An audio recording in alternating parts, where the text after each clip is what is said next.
all, welcome to my YouTube channel. My name is Sakshi Srivastav. I have cleared all the groups of CS professional and this is my last month of training. So I thought why not to make a video on the topic when to start our training. Because जब मैं आपके time पे थी ना, मुझे भी बहुत confusion थी कि मुझे अपनी ट्रेनिंग कब स्टार्ट करनी। पर इस वीडियो में मैं आपकी ये कंफ्यूजन को दूर करना चाहती हूँ।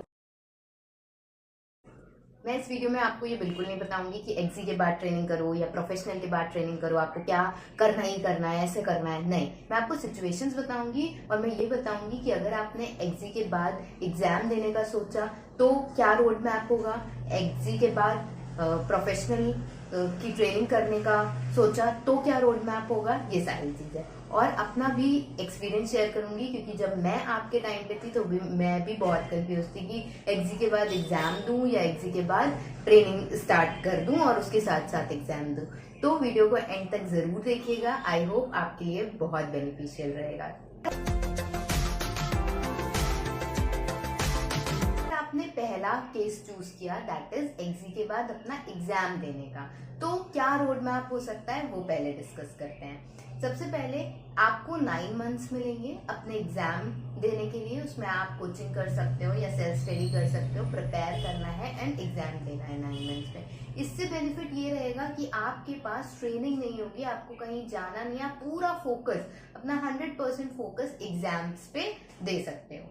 ठीक है, क्योंकि होता ये है कि जब आप ट्रेनिंग करते हो ना, तो ट्रेनिंग में अगर आपको अच्छा करना है, अच्छा काम सीखना है, तो क्या है कि आप जब घर आके जो चीज ट्रेनिंग में चल रही है, जैसे कि प्राइवेट प्लेसमेंट चल रहा है, तो वो आप घर जाके उसका लॉ, रूल्स, रेगुलेशंस अगर पढ़ोगे तो आपकी ट्रेनिंग और फ्रूटफुल होगी, आपको जॉब में और इजी होगी, आपकी हैबिट भी होगी पढ़ने की।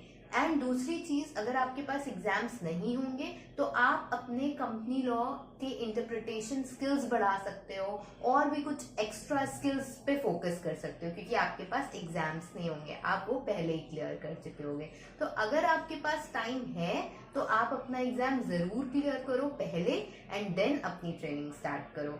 अब केस ये आ जाता है कि क्या भरोसा है कि आपका एग्जाम क्लियर हो ही जाए अगर आप 100% भी दोगे। वैसे तो अगर आपने 100% दे दिया, सारे अच्छे से प्रिपेयर किया, टेस्ट पेपर सॉल्व करे, प्रैक्टिस किया, तो फिर आपका क्लियर हो ही जाएगा। बट अगर मान लो इनकेस नहीं होता है तो क्या, आपके वो 9 मंथ्स वेस्ट हो जाएंगे। आप ये सोच रहे हो कि आपने ट्रेनिंग भी नहीं शुरू करी, एग्जाम्स भी दिए और वो हुआ भी नहीं। इसका ये बेनिफिट रहेगा कि एक बार आप बहुत अच्छी तरीके से अपना 100% देके उसको एग्जाम्स दे चुके हो, आप उसको एक बार पढ़ चुके हो। तो अब अगर आप ये चूज करते हो कि ठीक है, एक बार देख लिया, नहीं क्लियर हुआ, अब मैं अपनी ट्रेनिंग स्टार्ट कर देती हूँ और ट्रेनिंग के साथ साथ एक एक ग्रुप दे देती हूँ, तो क्या होगा कि आप पढ़ चुके हो। तो उस केस में अब आपको क्लासेस नहीं करनी है, अब आपको सेल्फ स्टडी करना है और प्रैक्टिस करना है। तो क्या होगा कि अब आप दोनों चीजें मैनेज कर सकते। अब जो केस 2 को चूज करेगा, दैट इज कि एग्जाम्स एक्सी के क्लियर करने के बाद प्रोफेशनल की ट्रेनिंग स्टार्ट करते हैं। अब मान लो किसी के साथ ऐसी सिचुएशन है कि एक्सी क्लियर करने में बहुत अटेम्प्ट्स लग गए, अब उसके पास टाइम कम है, वो चाहता है कि 21 मंथ्स ट्रेनिंग के साथ साथ वो अपने एग्जाम्स भी देता रहे, जिससे कि उसका टाइम ना वेस्ट हो, क्योंकि कोई श्योरिटी तो है नहीं कि आपका फर्स्ट अटेम्प्ट में क्लियर हो ही जाएगा। ठीक है, आप ये अगर चूज करते हो तो क्या रोड मैप रहे, तो भी आप अपना एग्जाम क्लियर कर सकते हो ट्रेनिंग के साथ साथ। बस आपको एक डिसिप्लिन लाइफ जीनी पड़ेगी। आपको सुबह उठ के पढ़ना होगा, फिर ट्रेनिंग में जाना होगा, शाम को आके फिर से पढ़ना होगा, या जैसे भी आपको रात में मन लगता है। एक एक ग्रुप लेकिन आप लोग देना, ये एक मेरी एडवाइस रहेगी कि एक एक ग्रुप, क्योंकि अगर दोनों ग्रुप एक साथ कर लोगे ट्रेनिंग के साथ तो फर्स्ट अटेम्प्ट में काफी डिफिकल्ट हो जाएगा। क्योंकि ट्रेनिंग में क्या होता है, उसमें आपके जो भी काम चल रहा है आपको घर आके उससे रिलेटेड भी देखना ही पड़ेगा थोड़ा बहुत, तो ठीक है। तो इसलिए आप एक एक ग्रुप करके सेल्फ डिसिप्लिन होके ये भी कर सकते हो। तो अगर आपके पास टाइम है काफी, ठीक है, आपके एक्सी में इतने अटेम्प्ट्स नहीं लगे, आप आराम से प्रोफेशनल का एग्जाम पहले दे सकते हो, फिर ट्रेनिंग शुरू कर सकते हो, इतना बड़ा कोई इशू नहीं है, तो आपको यही करना चाहिए। मैं इसलिए बोल रही हूँ क्योंकि मैंने क्या किया था, मैंने सबसे पहले अपना एग्जाम क्लियर करने का सोचा था कि एक्सी क्लियर हुआ, अब मैं प्रोफेशनल के पहले एग्जाम क्लियर करूंगी। पर मेरे साथ क्या हुआ, प्रोफेशनल में फर्स्ट अटेम्प्ट में क्लियर नहीं हुआ। सेकेंड बार मैंने ये गलती कर दी कि फिर से तीनों ग्रुप एक साथ दिए और सोचा कि शायद क्लियर हो जाएगा, लेकिन तब एक ग्रुप क्लियर हो गया था।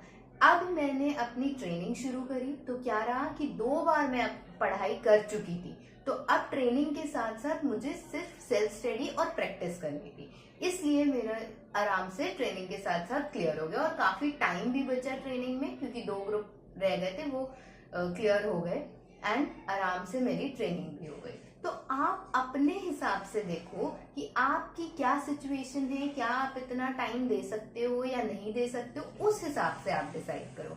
ये नहीं कि फ्रेंड्स ये कर रहे हैं तो चलो मैं भी ये कर लेता हूँ, या फिर किसी ने वीडियो में ये बता दिया तो मैं वो कर लेता हूँ। आपको अपनी सिचुएशन को एनालाइज करना है और फिर डिसाइड करना है। So all the very best for your exams. अगर आपको कोई भी डाउट है तो आप कमेंट करके जरूर पूछ सकते हो। And thank you for watching. Do like, share and subscribe.